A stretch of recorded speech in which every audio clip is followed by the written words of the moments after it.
Sekolah Perempuan Murah Hati Desa Kembang Kerangdaya mengharapkan adanya pendampingan dari pemerintah daerah dalam upaya penanganan kasus anak dan perempuan yang ditangani oleh sekolah perempuan. Pendampingan tersebut dinilai akan lebih meyakinkan masyarakat terhadap upaya sekolah perempuan dalam penanganan kasus yang terjadi di tengah masyarakat. Selain sebagai wadah pembelajaran bagi perempuan dalam mengasah dan mengembangkan potensi diri, sekolah perempuan juga menjadi wadah bagi pemerintah daerah dalam membantu penanganan kasus kekerasan terhadap anak dan perempuan yang terjadi di tengah masyarakat, utamanya di lingkup desa. Meski demikian, dalam menjalankan peran tersebut terdapat beberapa kendala yang masih dihadapi oleh sekolah perempuan saat mendampingi korban kekerasan, salah satunya adalah tantangan dari keluarga korban dan masyarakat. Berdasarkan keterangan mentor Sekolah Perempuan Murah Hati Desa Kembang Kerangdaya Rohaini Amir, sejauh ini sekolah perempuan khususnya yang ada di Desa Kembang Kerangdaya tetap aktif berpartisipasi dalam membantu penanganan kasus perempuan dan anak yang ada di wilayah tersebut. Hanya saja, dalam proses pendampingan kasus terdapat beberapa kendala yang dihadapi.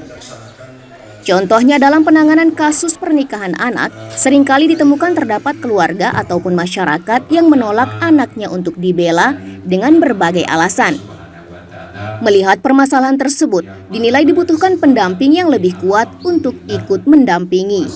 Dengan adanya pendamping yang kuat dari dinas terkait, maka otomatis penilaian masyarakat akan lebih bijak serta akan lebih percaya dalam melihat upaya yang dilakukan sekolah perempuan dalam menangani kasus kekerasan anak dan perempuan.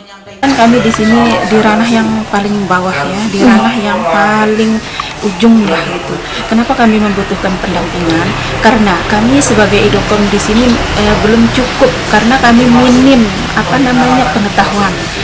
Kenapa saya bilang seperti itu? Dan sasaran-sasaran yang kami bina juga termasuk kebanyakan orang awam. Nah, dari orang-orang tersebut kami membina orang tuanya di lingkungan sekolah perempuan tersebut supaya bagaimana anaknya tidak putus sekolah, tidak menikah dini, dan untuk setiap pertemuan itu yang kami suarakan itu mengenai perdes, perlindungan, mengenai bagaimana tanggung jawab seorang perempuan terhadap anaknya, terhadap lingkungannya, terhadap keluarganya. Di sini setelah adanya sekolah perempuan itu sejak tahun 2020, alhamdulillah mengenai pernikahan anak itu angkanya 0 di Desa Kembang Kerangdaya termasuk di Dusun Bagek Manis. Alhamdulillah. Ia menambahkan meskipun saat ini pihak desa telah menyediakan ruang mediasi bagi masyarakat untuk membantu dalam menyelesaikan setiap permasalahan, akan tetapi dengan adanya pendampingan dari pemerintah daerah dinilai akan lebih memantapkan setiap upaya yang dilakukan oleh sekolah perempuan dalam penanganan kasus. Baik Silawati, Abdul Aziz, Selaparang TV melaporkan.